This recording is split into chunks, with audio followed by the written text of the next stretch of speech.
Ito yung mga na-harvest ko. Ito pa, sitaw. Ayan.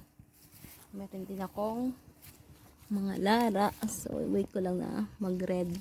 Ito, ang laki niya. Oh. Dito.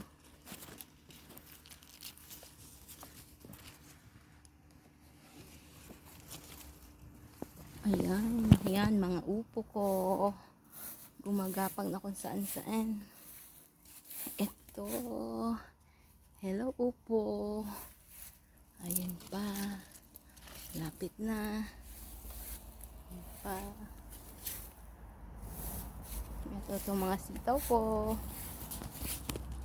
Daming maliliit.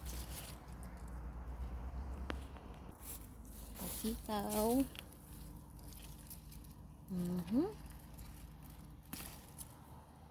May ubas din ako. Mga tuyo na lang. At syempre, meron din akong malunggay. Ha, diba? Nakapagpa tubo ako ng malunggay, guys. Para may kumakain. O yan. Yun lang, guys. Share ko lang yung aking mga gulay.